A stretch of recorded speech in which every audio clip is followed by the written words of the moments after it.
A security guard is patrolling a Truck Stops of America stop on North 1st Avenue, just off of Interstate 24, as per usual.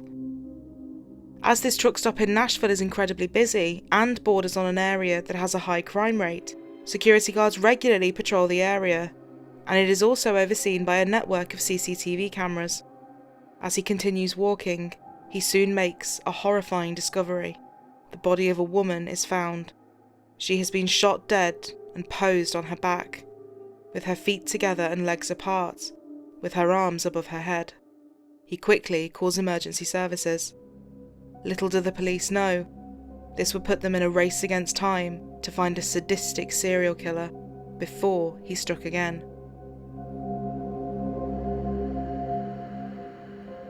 "25-year-old Sarah Hulbert had had a difficult life. After losing her mother at a young age, she was sent to live with relatives out of state. She would later move back to Tennessee to be closer to her siblings. After falling in love, she would go on to have 2 daughters who were the centre of her world. The happiness was not to last, however. She would soon spiral into a drug addiction after her relationship had fallen apart, and she had become a single mother as a result. She had tried to beat her crack cocaine addiction for the sake of her 2 young children.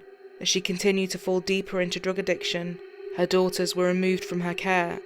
In bids to get clean, she would be in and out of rehab several times. But without her children, she spiraled further into the destructive addiction that had taken so much from her. She had become a sex worker to buy drugs and would often visit truck stops to make money. Detective Sergeant Pat Postaleone arrived on scene at the truck stop. One thing that immediately stood out to him was the lack of blood at the scene. This indicated the victim had been killed elsewhere, and then her body had been moved to that location and posed in the lewd position.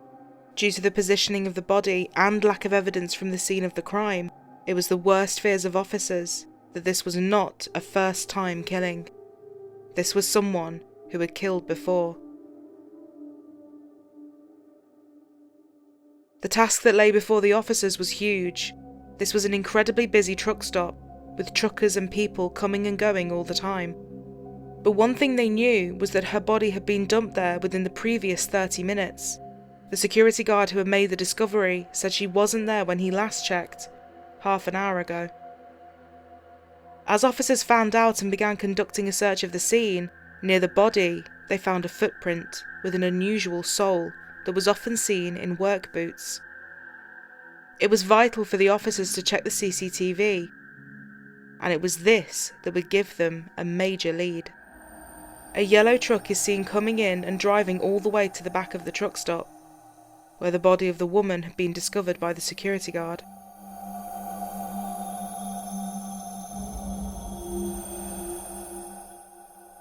"16 minutes later, the truck is seen coming back out. Checks from the stop revealed no evidence to show that the truck had stopped to refill or buy food.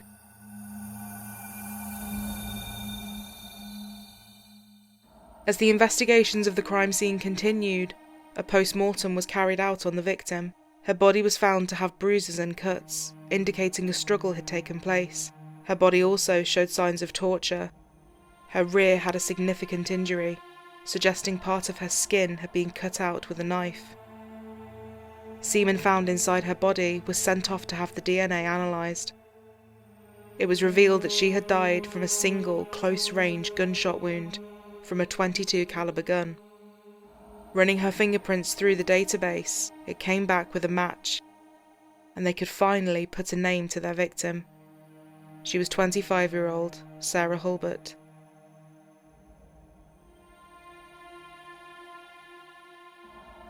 Her family were immediately contacted.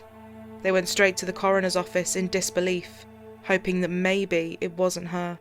A few months prior to her death, she had made the decision to finally overcome her demons and was in recovery after another rehab stint, but sadly, she would later relapse and begin using again. Near to where her body had been discovered, there was a hole in the fence where drug dealers and sex workers would enter and exit the truck stop to avoid being seen by the security guards. Her sisters mentioned to the police that she had 2 known male associates who were also in the drug scene, and police believed they were with her the night she had been murdered. The men were soon tracked down and questioned, As they were involved in the drug scene, they were reluctant to talk to the investigators. However, when the seriousness of the situation they found themselves in began to dawn on them, they admitted to being her pimps. They were adamant they had absolutely nothing to do with her murder.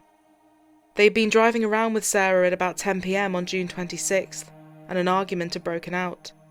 They said she exited the vehicle and went into the truck stop. Sarah Hulbert never returned. After waiting a few hours and she still hadn't come back, they assumed she must have left with a trucker, and so they too decided to leave. They agreed to give DNA samples to clear their names. When the results came in, the semen sample taken earlier did not match either of their DNA. They were ruled out as suspects. The DNA sample did not match with any sample from the sex offender database. The police then turned to the FBI for help to see if they had any cases on their nationwide database that matched the modus operandi of this one that had been committed in a different jurisdiction, and this would lead to the news that could blow the case wide open. There had been a previous murder of a woman in Lebanon, Tennessee, on June 6, 2007. Just off of Interstate 40, the naked body of a woman was found in a garbage bin in a Pilot Station truck stop on Murfreesboro Road. She was later identified as 48-year-old Samantha Winters. She was a sex worker and had worked at the same truck stop where Sarah had been found. Police believed that she had been picked up at the Nashville truck stop, murdered, and then her body taken out to Lebanon.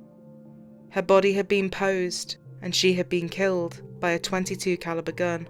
But the horrifying information did not stop there. The database had 2 more matches in different states, with these murders taking place before Sarah Hulbert had been killed. One of these victims had been a woman called Sherry Drinkard, who was 43 years old. Her naked body had been dumped and then posed, just like the other victims, in Lake Station, Indiana, by the side of the road. And she too had died from a gunshot wound to the head, fired from a .22 caliber weapon. The other victim was found in a motel car park in Georgia on the 29th of January 2007 at 5 p.m. Like the other victims, she had died from a gunshot wound from a .22 caliber gun. They ran the fingerprints through the database to try and work out who she was. It was revealed that she was a mother of 5 from Atlanta, Deborah Ann Glover. She had spoken to her eldest child just a few hours before her death, and asked her to tell her siblings that she had always and would always love them. She also told her not to call the number back. When she still hadn't contacted them, her daughter became increasingly concerned for her welfare. Deborah Ann had been battling a drug addiction and working as a sex worker. In November 2006, her daughter tried to help her beat her addiction, and in December she had begun to make big steps on the road to recovery. But she would soon disappear. Although Deborah Ann had not been found in a truck stop, it was an area that was regularly used by truckers. The police now had 4 female victims spanning across different states. All sex workers, all posed in a degrading position, all dead from a .22 caliber gun. Detective Sergeant Pat Postilione knew it was vital to revisit the Nashville truck stop to make sure that absolutely no stone had been left unturned. As he was driving, he saw a truck headed towards him, bearing a striking resemblance to the one seen on the CCTV footage taken from the night Sarah Hulbert had been murdered. Postilione turned around and followed the truck after calling his colleagues to tell them what he had seen and give them a description of the vehicle. He approached the truck after it had pulled into the truck stop, but got no response after banging on the door. After banging for a second time, a man pulled the window curtain back and looked down at him. Postilione explained that he was with the police, and following this, the driver opened the door and exited the truck. Postilione would later say the driver appeared as if he had just been woken up. He was asked to present his driver's license and identify himself. And finally, they had a name: Bruce Douglas Mendenhall. Postilione engaged him in conversation, asking how long he had worked as a trucker and when the truck had last been in the area. Mendenhall said that the truck was last in Nashville in May. As the pair were talking, Postilione spotted something. There was blood on Mendenhall's left arm, and on the inside of the driver's side door. So as not to arouse suspicion, Postilione told Mendenhall that officers were asking drivers of this kind of truck to provide DNA samples. Mendenhall signed the consent form and provided a mouth swab then and there. Postilione asked him if he could look inside the truck. Mendenhall agreed. Behind the seats was a sleeping compartment where Postilione found a pair of work boots. The sole bore a striking resemblance to the unusual footprints that had been found by Sarah's body. Behind the driver's seat was a black trash bag containing clothes, shoes and tissues, all soaked in blood. Mendenhall explained that when he had been trying to enter the truck a few hours prior, he had accidentally cut his leg, and that was where the blood had come from. He was asked to show the cuts, but there was none. Mendenhall's story suddenly changed. He said the blood actually belonged to a sex worker he had picked up the night before, and she had cut her hand.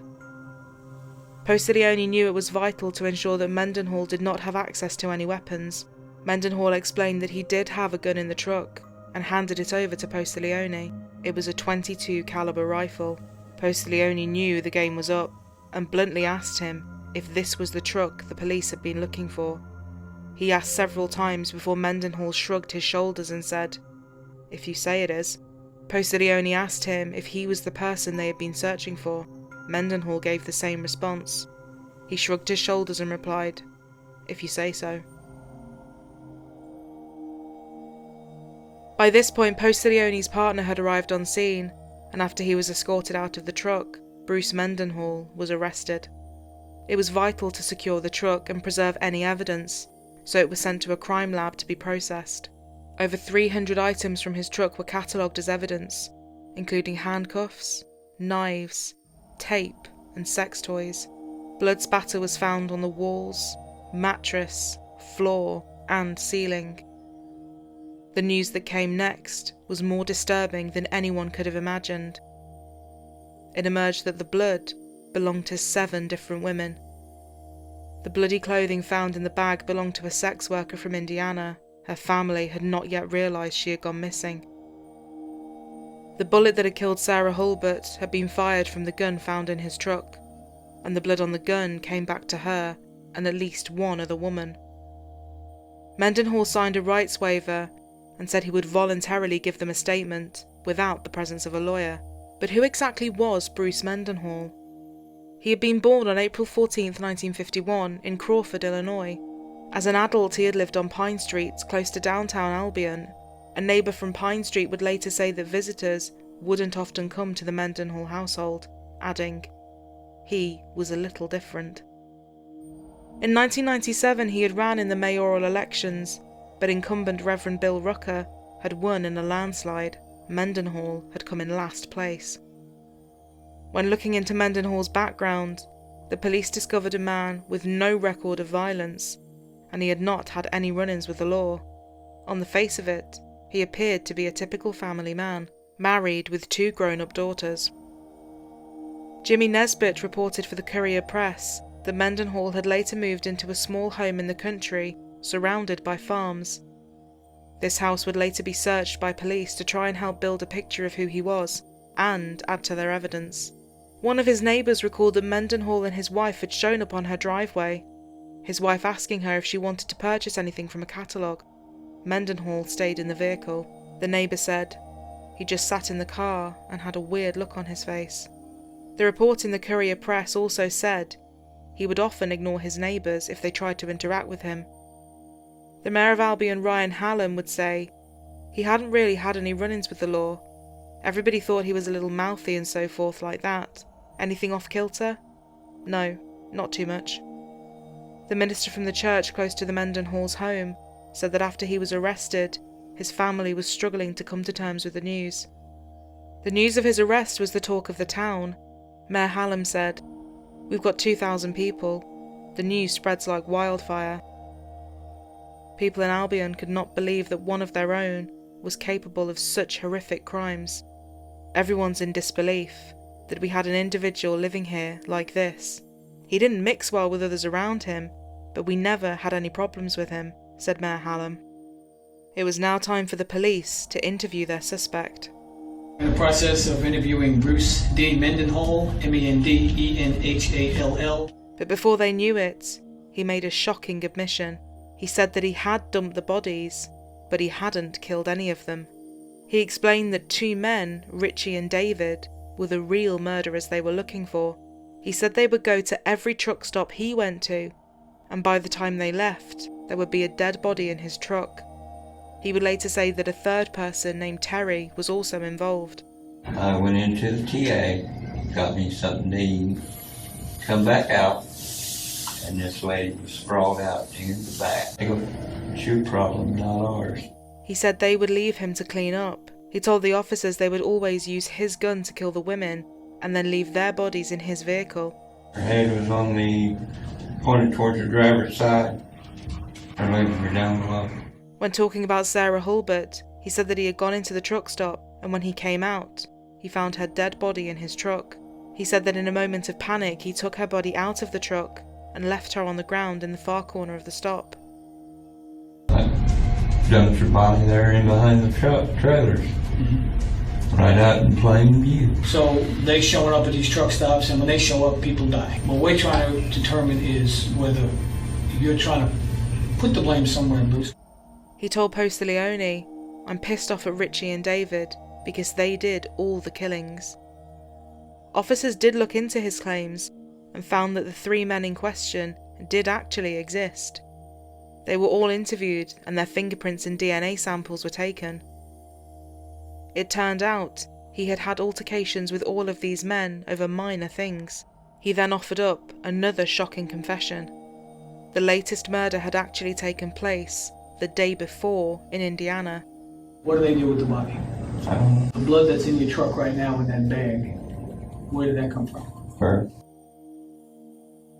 They then presented him with the evidence that they had gathered from the truck. Said they killed about 7 women in your presence or close to a time when you were there.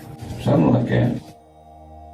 Despite his claims, there was only 1 set of prints on the gun, Bruce Mendenhall's.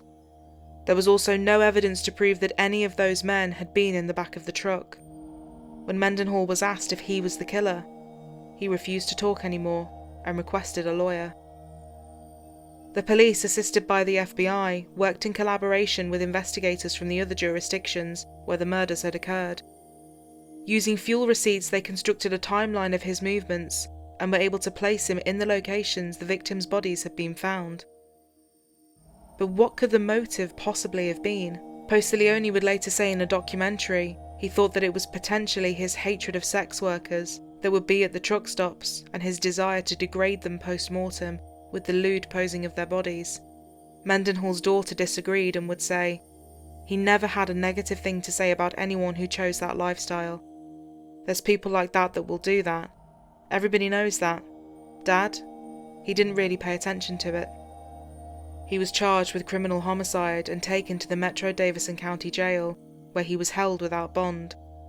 Following this, it was time for Bruce Mendenhall to go on trial for the murder of Sarah Hulbert. His attorney, Jason Gitchner, said that he had entered a plea of not guilty by video arraignment. The prosecution's case rested heavily on the plethora of physical evidence that had been gathered. Prosecutors were not seeking the death penalty, as there were no aggravating circumstances that are required in the state of Tennessee. And then I asked him, I said, "Are you the person we've been looking for?" And he just looked at me and he shrugged his shoulders. And then his response was, "If you say so." They also ensured that the jury were reminded of Sarah and who she was. They wanted to emphasize that she was a real person with children and a family who cared deeply for her. She was not just another piece of the evidence. After closing arguments, the jury retired to consider the evidence, and before long, they had reached their verdict. Bruce Mendenhall was found guilty of the first-degree murder of Sarah Hulbert.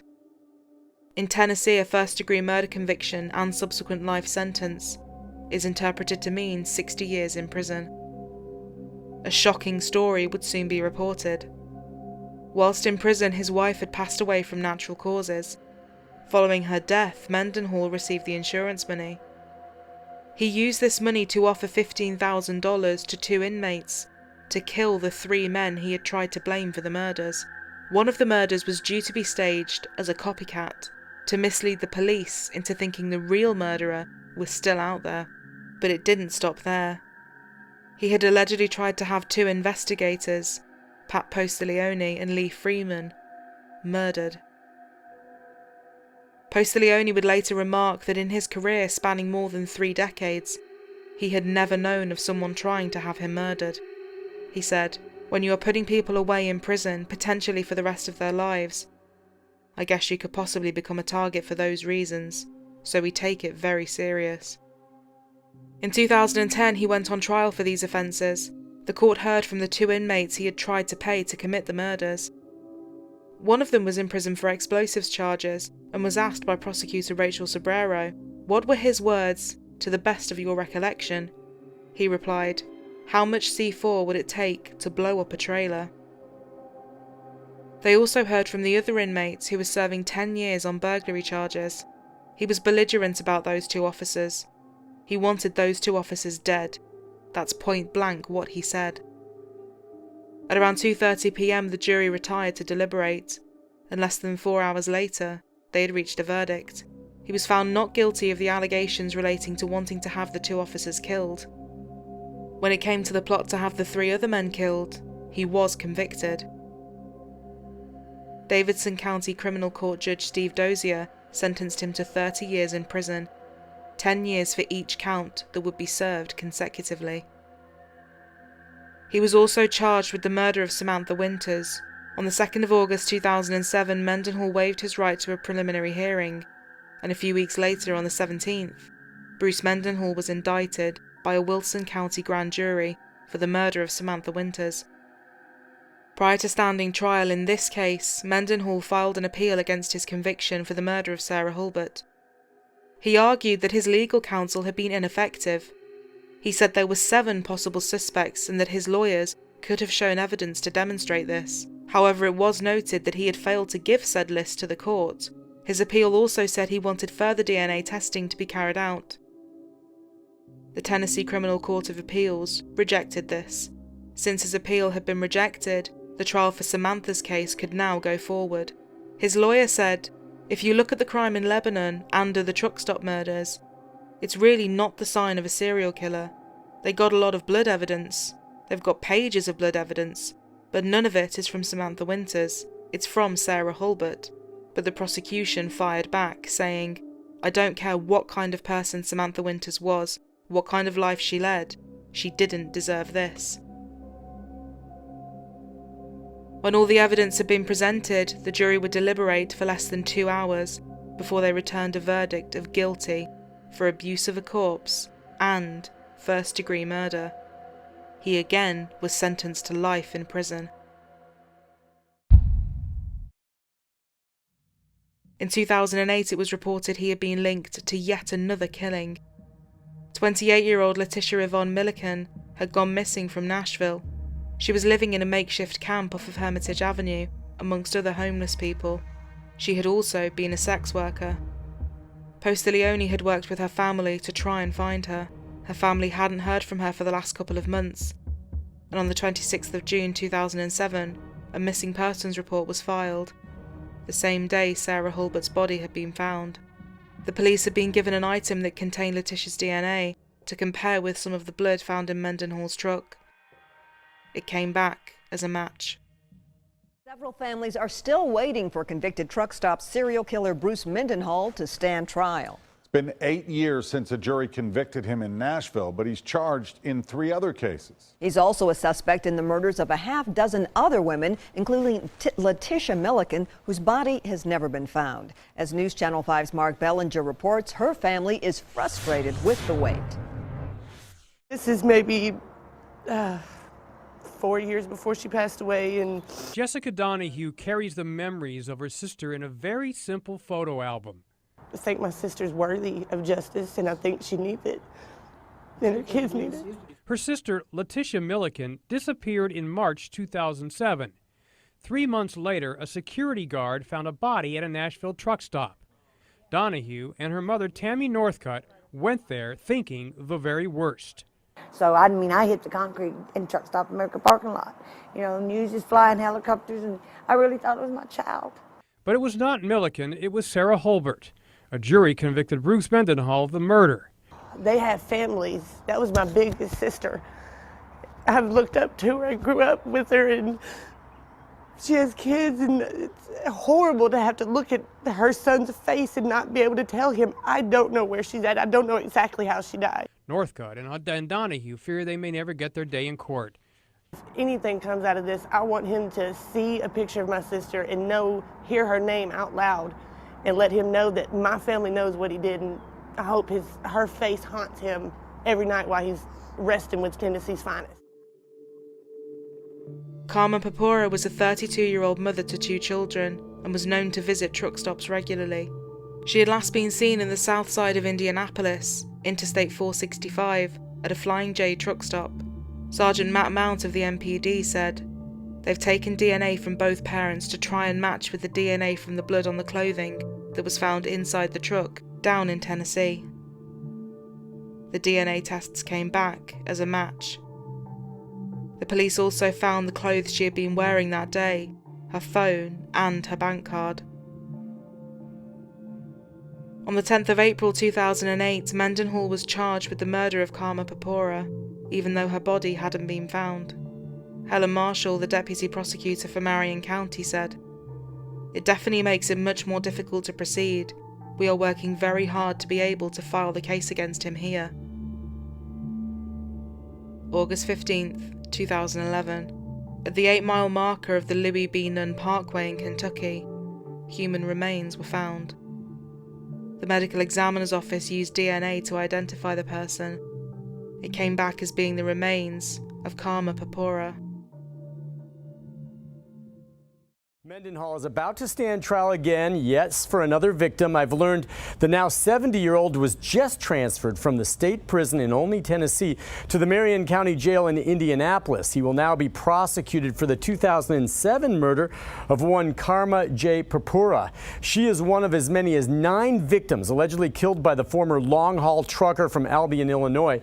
The body of the 32-year-old mother of 2 was found back in 2011, and DNA has linked Mendenhall to her murder. To this day, authorities do continue to look at him in connection, Rebecca, with so many other unexplained or unsolved murders. Yeah, and Nick, you've even come to know Mendenhall over the years. Yes, unfortunately I have. He's written me several times from prison, always denying that he is a serial killer, but in his latest letter he did talk to me about the Papora case and how he was surprised to find that they had located her body.